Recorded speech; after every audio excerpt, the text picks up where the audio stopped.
नमस्कार साथियों, मैं एक बार फिर से हाजिर हूँ कहानी का अगला भाग लेकर।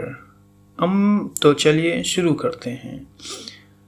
अमृत राय ने दाननाथ को स्वर्ग सगर्व नेत्रों से देखकर कहा, आदमी अकेला भी बहुत कुछ कर सकता है।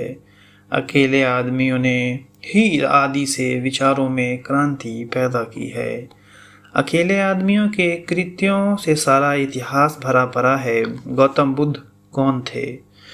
वह अकेला अपने विचारों का प्रचार करने निकला था और उसके जीवन काल ही में आधी दुनिया उसके चरणों पर सिर रख चुकी थी। अकेले आदमियों से राष्ट्रों के नाम चल रहे हैं। राष्ट्रों का अंत हो गया, आज उनका निशान भी बाकी नहीं, मगर अकेले आदमियों के नाम अभी तक चल रहे हैं। आप जानते हैं कि प्लेटो एक अमर नाम है, लेकिन कितने आदमी ऐसे हैं जो यह जानते हैं कि वह किस देश का रहने वाला था। मैं अकेला कुछ न कर सकूं, यह दूसरी बात है। बंधुआ समूह भी कुछ नहीं कर सकता। समूह तो कभी कुछ नहीं कर सकता, लेकिन अकेला आदमी कुछ नहीं कर सकता, यह मैं ना मानूंगा। दाननाथ सरल स्वभाव के मनुष्य थे। जीवन के सरलतम मार्ग पर चलने ही में वह संतुष्ट थे। किसी सिद्धांत या आदर्श के लिए कष्ट सहना उन्होंने न सीखा था। वह एक कॉलेज में अध्यापक थे। 10 बजे कॉलेज जाते, 1 बजे लौट आते, बाकी सारा दिन सैर सपाटे और हंसी खेल में काट देते थे। अमृत राय सिद्धांतवादी आदमी थे, बड़े ही संयमशील, कोई नियम विरुद्ध काम न करते। जीवन का सद्व्य कैसे हो इसका उन्हें सदैव ध्यान रहता था। धुन के पक्के आदमी थे। एक बार कोई निश्चय करके उसे पूरा किए बिना ना छोड़ते थे। वकील थे, पर इस पेशे से उन्हें प्रेम न था। वकीलों की बातें सुनने की अपेक्षा विद्वानों की मूकवाणी सुनने में उन्हें अधिक आनंद था। बनाए हुए मुकदमे भूल कर भी न लेते थे, लेकिन जिस मुकदमे को ले लेते थे उनके लिए जी जान लड़ा देते थे।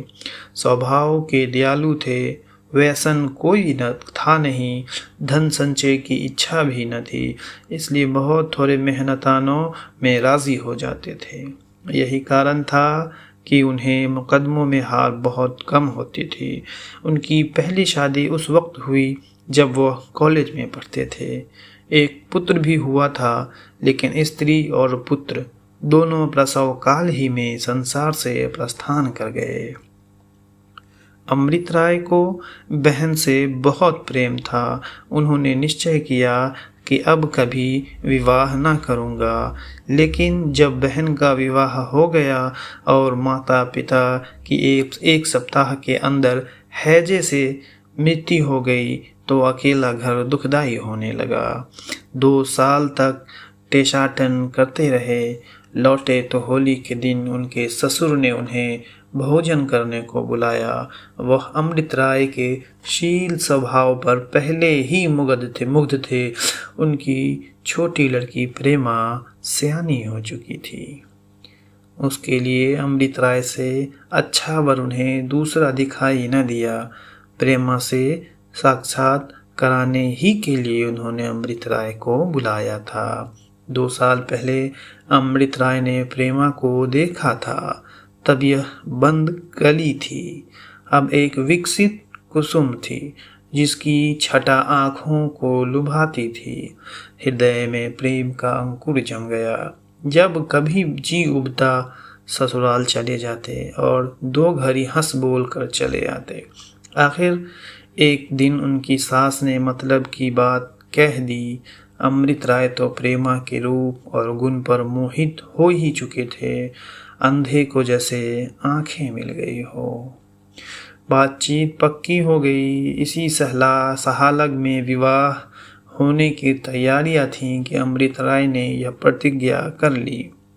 दाननाथ यह लंबा व्याख्यान सुनकर बोले, तो तुमने निश्चय कर लिया? अमृत राय ने गर्दन हिलाकर कहा, हाँ कर लिया। दाननाथ और प्रेमा।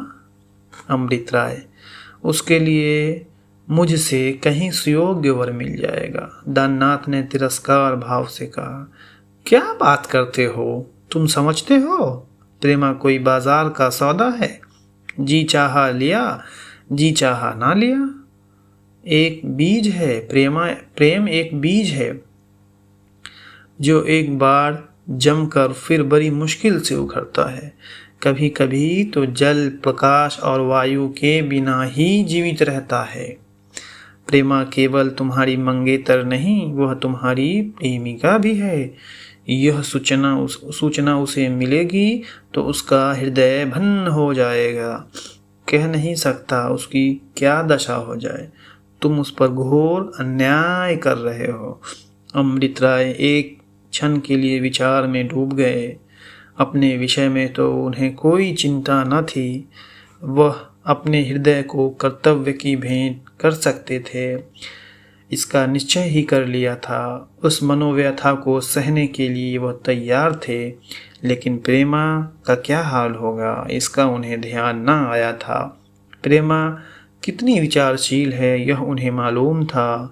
उनके सत साहस का समाचार सुनकर वह उनका तिरस्कार न करेगी, वह उनका अब और सम्मान करेगी।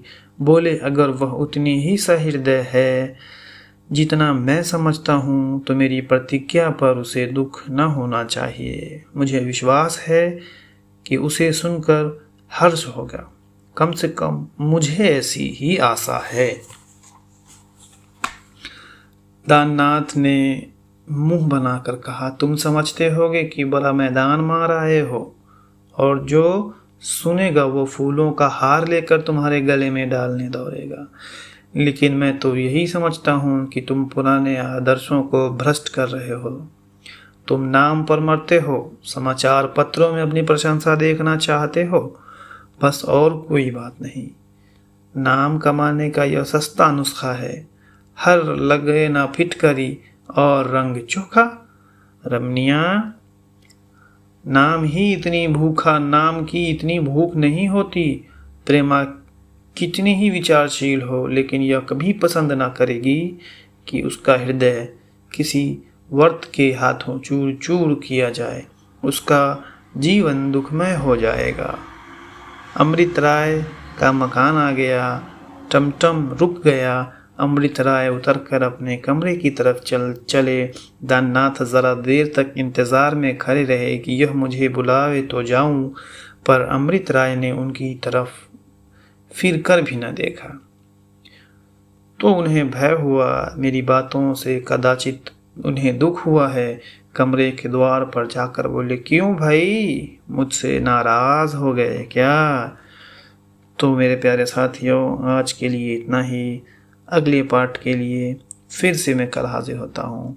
तब तक के लिए नमस्कार, सत श्री अकाल, बाय बाय।